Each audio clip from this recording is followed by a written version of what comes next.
बिस्मिल्लाहिर्रहमानिर्रहीम। अस्सलाम वालेकुम नाज़रीन, मैं अहमद फ़वाद हूँ और आप मेरा यूट्यूब चैनल देख रहे हैं। नाज़रीन, बड़ी खबर और ब्रेकिंग न्यूज़ के साथ आज की व्लॉग में आपकी खिदमत में हाजिर हुआ हूँ। शहबाज शरीफ के इक़्तिदार का खेल अब ख़त्म हो चुका है। अहम तरीन एक्सक्लूसिव डिटेल्स आपके साथ मैंने शेयर करनी है। ये एक्सेप्ट कर लिया गया है कि इमरान खान साहब के साथ धांधली की गई, बड़े पैमाने पर धांधली की गई और शहबाज शरीफ को मुक़्तदरा की जानिब से ही जो इक़्तिदार है वो दिया गया और वज़ीर आज़म बनवाया गया और तमाम तर इमरान खान साहब के जो इल्ज़ामात थे उनको एक्सेप्ट कर लिया गया है। एक्सक्लूसिव डिटेल्स आपके साथ मैंने शेयर करनी है। दूसरी तरफ नाज़रीन, अदलिया में बहुत ही बड़ी जो डेवलपमेंट है वो हुई है और जितने भी जजेस हैं इस्लामाबाद हाई कोर्ट के और लाहौर हाई कोर्ट के, इन्होंने अलहदा अपना जो इजलास है हंगामी वो तलब कर लिया है और इस इजलास में तमाम जजेस शामिल हैं। इस्लामाबाद हाई कोर्ट में तो अभी इजलास तलब नहीं हुआ, उसकी रीज़न भी मैं आपके साथ शेयर करूंगा कि चीफ जस्टिस क्यों रिलेक्टेंट हैं अपने ही साथी जजेस के साथ बैठने पर। एक्सक्लूसिव और एक हंगामी डेवलपमेंट हुई है अदालती साइड पर, इससे भी रिलेटेड तफसीलात आपके साथ मैंने शेयर करनी है। और इमरान खान साहब ने एक अहम कदम उठा लिया है जेल से और इमरान खान साहब की जानिब से ख़ास तौर पे जो कदम है वो उठाया गया है चीफ जस्टिस काजी फ़ैज़ ईसा साहब की एक्सटेंशन के मामले पर। और ये जो इमरान खान साहब ने कदम उठाया है इसकी एक्सपेक्टेशन नहीं थी कि इमरान खान साहब, एक्सपेक्टेशन किन को नहीं थी, दूसरी साइड पर यानी कि पाकिस्तान तहरीक इंसाफ के लोगों को नहीं, लेकिन जो दूसरी साइड है वो बहुत ज़्यादा सरप्राइज़ हुई है। खैर, इमरान खान साहब का हर इकदाम ही इस वक्त उनके लिए सरप्राइजिंग है। इस पर इमरान खान साहब ने क्या किया एक्सटेंशन के मामले पर कुछ एक्सक्लूसिव डिटेल्स आपके साथ मैंने शेयर करनी है। सबसे पहले तो नाज़रीन आपको बताता चलूँ जी कि अदलिया में क्या चल रहा है। 6 जजेस का जो मामला था लेटर वाला, जो उन्होंने सुप्रीम कोर्ट ऑफ पाकिस्तान को लिखा था, इस मामले के ऊपर आज खुद नोटिस लिया गया, लेकिन पहले उससे इंक्वायरी कमीशन बनाया गया। इंक्वायरी कमीशन बुरी तरीके से फ्लॉप हुआ, मजम्मत हुई, तनकीद हुई, जिसके ऊपर चीफ जस्टिस काजी फ़ैज़ ईसा की जानिब से बाद में फिर आज खुद नोटिस लिया गया। पहले ले लिया जाना चाहिए था लेकिन खैर बाद में ले लिया गया, लेकिन बिल आखिर ले लिया गया। फिर क्या हुआ जी कि लार्जर बेंच बनाया 7 रुकनी, उसमें से भी अब एक जज साहब कम हो गए हैं, तो अंदिया दिया गया चीफ जस्टिस काजी फ़ैज़ ईसा साहब की जानिब से कि इस पर फुल कोर्ट बनाया जाएगा और साथ ही तजावीज़ तलब की गई थी और इन तजावीज़ में जो दीगर सूबाई हाई कोर्ट्स हैं उनसे भी तजावीज़ तलब की गई थी। अब इसमें नाज़रीन हंगामी डेवलपमेंट ये सामने आई है कि लाहौर हाई कोर्ट में तमाम जजेस पर मुश्तमिल इजलास बुला लिया गया है, यानी कि फुल कोर्ट इजलास बुला लिया गया है और ये इजलास 22 तारीख को बुलाया गया है, यानी कि आज 19 तारीख है, तो मंडे वाले दिन 22 तारीख को इस इशू के ऊपर इजलास बुला लिया गया है। तमाम जजेस बैठेंगे, चीफ जस्टिस जो लाहौर हाई कोर्ट है वो भी बैठेंगे और अपनी तजावीज़ इस मामले के ऊपर देंगे कि क्या होना चाहिए। बिल आखिर अदलिया के अंदर ये जो मामला है वो खुल चुका है। लाहौर हाई कोर्ट के तमाम जजेस इकट्ठे हो रहे हैं।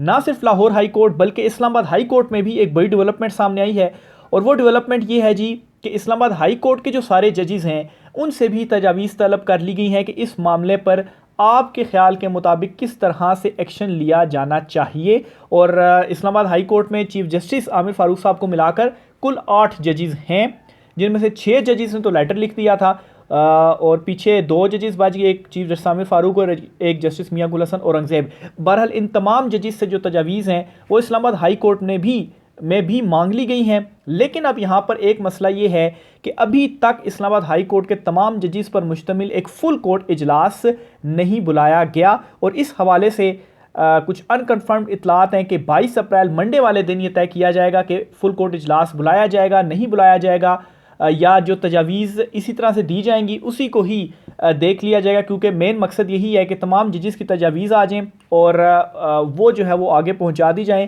कि ये हमारे जजेस की तजावीज़ हैं। लेकिन अब यहाँ पर सवाल ये है कि आखिर फुल कोर्ट क्यों नहीं बुलाया गया इस्लामाबाद हाई कोर्ट में, क्योंकि लाहौर हाई कोर्ट में तो बुला लिया गया, चीफ जस्टिस भी उसमें हैं, दीगर सारे जजेस भी हैं, तो जहाँ पर एक फुल कोर्ट मीटिंग होगी वहीं पर तजावीज़ दे दी जाएंगी और फिर वो तजावीज़ आगे भेज दी जाएंगी। लेकिन यहाँ पर मिल बैठने पर अभी तक इत्तफाक नहीं हुआ। आखिर इस मामले के ऊपर ये सवाल उठ रहा है कि चीफ जस्टिस आमिर फारूक साहब रिलेक्टेंट क्यों हैं, क्योंकि अभी तक तमाम जजेस नहीं बैठ रहे इस्लामाबाद हाई कोर्ट में आपस में। इंडिविजुअली जो तजावीज़ आएंगी वो तो ठीक है, आप आगे भेज देंगे, लेकिन क्यों अभी तक फुल कोर्ट मीटिंग नहीं बुलाई गई? अब इसमें रीज़न जो है जो अभी तक नज़र आ रही है वो बिल्कुल साफ़ है कि जो 6 जजेस ने लेटर लिखा था उसमें उन्होंने ये भी कहा था कि चीफ जस्टिस आमिर फारूक साहब को हम बारहा उनके आगे मुद्दा उठाते रहे, लेकिन उनकी जानिब से इस पर कोई इस तरह की पेशरफ्त सामने नहीं आई, कोई इकदाम सामने नहीं आया कि ये जो सिलसिला है वो रुक सके। तो एक किस्म का पूरी चार्जशीट और अदम एतमाद किया गया था जजिस की जानिब से चीफ जस्टिस आमिर फारूक साहब के ऊपर, और उनके ऊपर वैसे ही इमरान खान साहब के मुकदमों को लेकर सवालिया निशान मौजूद है। तो उन तमाम तर चीज़ों को और इन पॉइंट्स को देखें और फिर ये देखें कि फुल कोर्ट इजलास अभी तक नहीं बुलाया गया, इंडिविजुअली अभी तक जो तजावीज़ हैं वो मांगी गई हैं। तो ये इंपॉर्टेंट डेवलपमेंट्स हुई हैं जी दो अदालती साइड पर। फिर इसी तरीके से नाजरीन शहबाज हुकूमत के हवाले से भी आपको बताता चलूँ जी कि शहबाज का जो इक़्तिदार का खेल है बहुत जल्द ख़त्म होने जा रहा है। कैसे जी? दो बड़े इंपॉर्टेंट बयानात मैं आपके सामने रखूँगा जी, बयानात कहें या गुफ्तगू कहें। एक तो है जी नजम सेठी साहब और दूसरे हैं सुहेल वड़ाइच साहब। नजम सेठी और सुहेल वड़ाइच, इन दोनों के हवाले से बिल्कुल ये ख्याल किया जाता है कि ये प्रो नून लीग हैं और नून लीग के बहुत करीब हैं और मुक़्तदरा के भी बहुत ज़्यादा करीब हैं। और इन दोनों की जानिब से ये एतराफ़ किया गया है। क्या एतराफ़ किया गया है जी?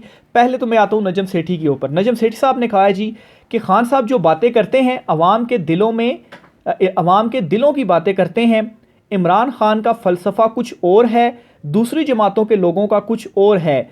ये लोग कहते हैं एस्टेब्लिशमेंट से बात करके इक़्तिदार में आए, यानी कि इमरान खान साहब से के अलावा जो दूसरी जमातें हैं वो एस्टेब्लिशमेंट से बात करके इक़्तिदार में आती हैं, उनका ये फ़लसफ़ा है। और इमरान खान साहब कहते हैं कि मैं एस्टेब्लिशमेंट से बात नहीं करूँगा।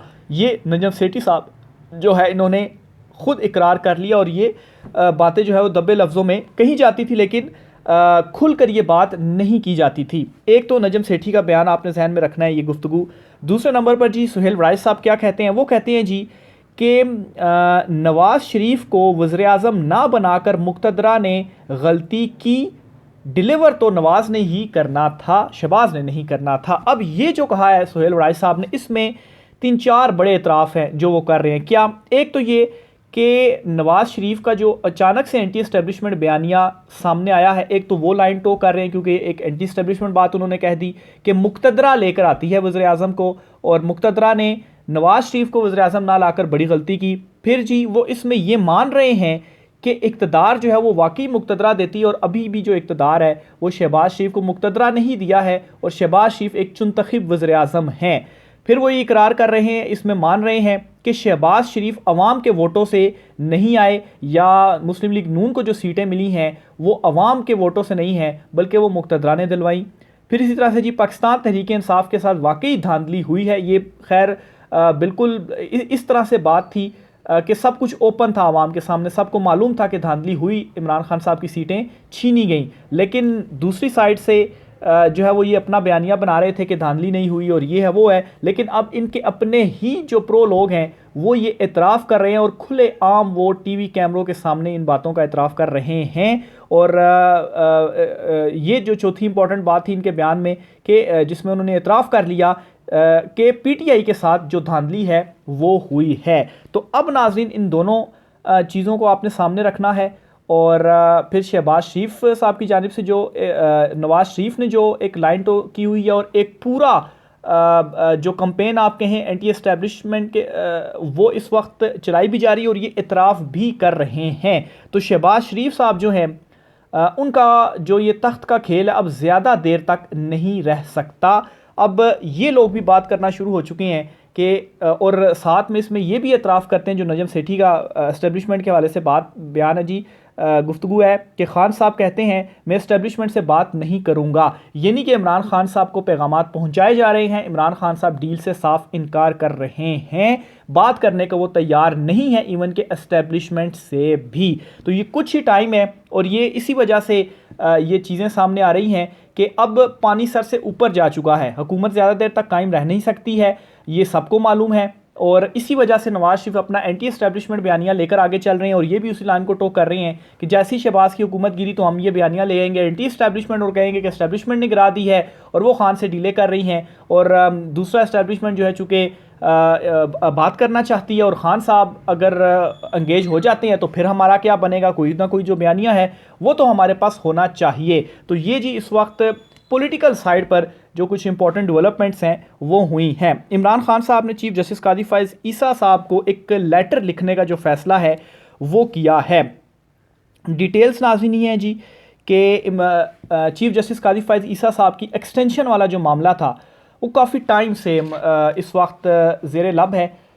वफाकी दारुल हुकूमत में ख़ास तौर पर इस हवाले से चहमगोइयाँ की जा रही हैं, यहाँ तक कि पाकिस्तान तहरीक इंसाफ ने खुल कर ये कह दिया जी कि एक्सटेंशन दी जा रही है। मोहम्मद मालिक साहब, कुछ सहाफ़ी भी इस हवाले से बता रहे हैं जी कि एक्सटेंशन दी जा रही है चीफ जस्टिस काजी फाइज ईसा साहब को। लेकिन चीफ जस्टिस काजी फाइज ईसा दीगर ख़बरों के ऊपर तो कहते हैं कि ये फ़ेक न्यूज़ हैं और मीडिया इस तरह से ख़बरें चलाता है, लेकिन इस खबर के ऊपर जो कि मुसलसल सामने आ रही है कोई रिएक्शन उन्होंने नहीं दिया, बताया नहीं कि वाकई ये खबर ठीक है। और अगर लेट से दी भी जा रही है तो काजी साहब इसके ऊपर स्टैंड क्यों नहीं ले रहे, क्योंकि बार्स और जो जजेस और दीगर हैं उनमें भी इस हवाले से तशवीश है। क्योंकि अगर एक्सटेंशन दी गई और एक नया तरीका कार लाया गया तो बहुत सारे जो सीनियर जजेस होंगे उनका हक मारा जाएगा। मिसाल के तौर पर जस्टिस मुनीब अख्तर बड़े सीनियर जज हैं सुप्रीम कोर्ट के, वो फिर चीफ जस्टिस नहीं बन पाएंगे। इससे पहले जस्टिस इजाजुल एहसन जो कि नेक्स्ट चीफ जस्टिस थे वो इस्तीफ़ा देंगे और रीज़न तो उन्होंने यही दी जी कि ज़ाती वजूहात और उन्होंने काम नहीं किया, लेकिन ज़ाहिर सी बात है दबाव था तो उन्होंने इस्तीफ़ा दिया।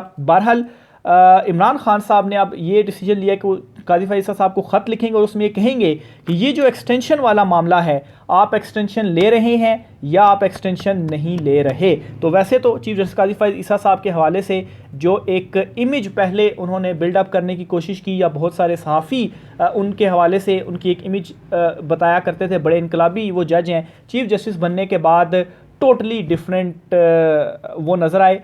और इस हवाले से मतीउल्लाह जान साहब हैं वो ये फरमाते हैं, जो कि बड़े सीनियर सहाफ़ी हैं और वो भी उस वक्त चीफ जस्टिस काजी फाइज ईसा जो हैं जब वो चीफ जस्टिस नहीं थे तो बड़ी उनकी साइड लिया करते थे।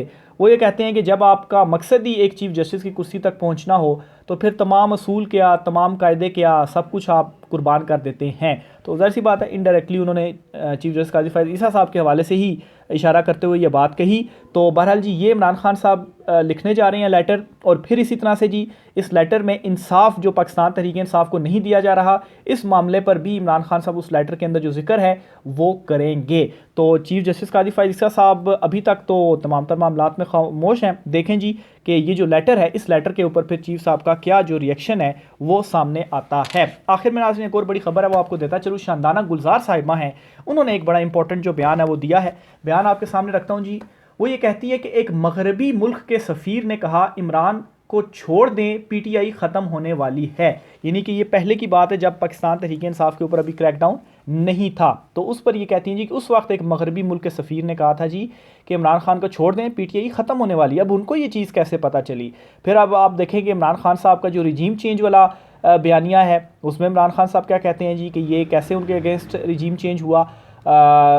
शानदाना गुलजार ने दावा किया कि एक मगरबी मुल्क के सफ़ीर ने इन्हें बुलाकर कहा कि वो पीटीआई को छोड़ दें, इमरान खान को छोड़ दें क्योंकि पीटीआई ख़त्म होने वाली है।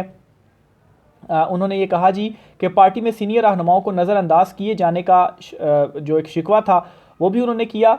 पीटीआई रहनुमा का कहना था कि वो लोग जो इमरान खान के लिए एक ट्वीट नहीं करते, कभी जलसे में नहीं आए, एहतजाज नहीं किया, वो भी ओहदों पर आ रहे हैं। तो बहरहाल इसकी एक रीज़न तो ये भी है कि एक तो इमरान खान साहब अभी जेल में हैं, दूसरा ये है कि अभी इमरान खान साहब के पास जो भी मौजूद हैं पाकिस्तान तहरीक इंसाफ में लोग, यानी कि बहुत सारे तो वो हैं जी कि जो छोड़कर चले गए हैं, उनकी तो एक अलहदा कहानी है, लेकिन बहुत सारे वो हैं कि जो कि अभी भी पाकिस्तान तहरीक इंसाफ में मौजूद हैं। अब उनमें बहुत सारे ऐसे भी हैं कि जो बिल्कुल नहीं भी बोले, वाकई ट्वीट्स वगैरह उन्होंने नहीं की। बहुत सारे नकाब पोश भी आप कहें जो कहीं पर और रिपोर्ट करते हैं वो भी मौजूद हैं। इमरान खान साहब को ये तमाम तर जो बातें हैं, जो चीज़ें हैं वो मालूम है, लेकिन एक स्ट्रेटजी के साथ इस वक्त इमरान खान साहब आगे जा रहे हैं। ये नहीं होगा कि आप एकदम ही सबको साइडलाइन कर दो। तो इमरान खान साहब एक तो अभी जेल में है, एक तो पहला तो ये है कि इमरान खान साहब जेल से आएँ। जब इमरान खान साहब जेल से बाहर आएंगे तो फिर उसके बाद ये जो तमाम तर चीज़ें हैं या वो तमाम तर जो लोग हैं वो ख़ुद ब खुद ही उनका जो बोरिया बिस्तरा है वो गोल हो जाएगा। तो बहरहाल जी ये शानदाना गुलजार साहिबा उन्होंने बड़ा इंपॉर्टेंट जो मामला था वो हाईलाइट कर दिया है। तो ये नाज़रीन आज कुछ आम तफसीलात थी। बिल्कुल आखिर में बड़ी इंपॉर्टेंट ख़बर आर्मी चीफ़ के हवाले से आपको देनी है जी। आर्मी चीफ़ के जो हेलीकॉप्टर को हादसा हुआ है जी, कीनिया के आर्मी चीफ़ हैं जी, उनके हेलीकॉप्टर को हादसा हुआ है और इस हादसे में वो हलाक हो गए हैं, कीनिया के आर्मी चीफ जो हैं। अब ये खबर आपके साथ मैं क्यों शेयर कर रहा हूँ, क्योंकि एक कीनिया के आर्मी चीफ है, उनसे हमारा क्या ताल्लुक़ है, बिल्कुल है। इस पर इमरान रियाज खान साहब है, उनकी ट्वीट है, ये मैं आपके सामने पढ़कर सुनाता हूँ। उन्होंने ये ट्वीट किया हुआ है, हर एक को मौत का जायका चखना है और अगले जहां में जवाब भी देना है। इसकी सरजमीन पर अरशद शरीफ शहीद के कत्ल को हादसा करार दिया गया। ये कीनिया में ही अरशद शरीफ शहीद जो हैं उनका मर्डर हुआ था और वहाँ पर इसे हादसा करार दिया गया था, और ये उसी कंट्री के ही आर्मी चीफ हैं। इस वजह से इमरान रियाज साहब ने भी इसको शेयर किया और आपके साथ मैं ये चीज़ शेयर कर रहा हूँ। और इसकी मौत भी एक हादसे में हो गई। या रब्बुल इज़्ज़त, तू ही सबसे बेहतर इंसाफ फरमाने वाला है। तो कोई कितना भी ताकतवर क्यों ना हो, किसके पास कितने ही ज़्यादा इख्तियारात क्यों ना हो, कोई कितना ही जालिम क्यों ना हो, मौत का मज़ा तो उसने ज़रूर चखना है, और अगले जहां जो इंसाफ है वो तो होना ही होना है। तो ये कीनिया की सरजमीन थी जहाँ पर अरशद शरीफ साहब के साथ ये हुआ, और ये उनके आर्मी चीफ हैं। मौत का मज़ा जो है वो इनके जो हेलीकॉप्टर को हादसा हुआ उसमें हलाक हो गए हैं। तो अब जो तमाम इख्तियार, तमाम ताकत है, वो किसी भी काम की नहीं है। राय का इज़हार कीजिएगा, इजाज़त दीजिए, अल्लाह हाफ़िज़।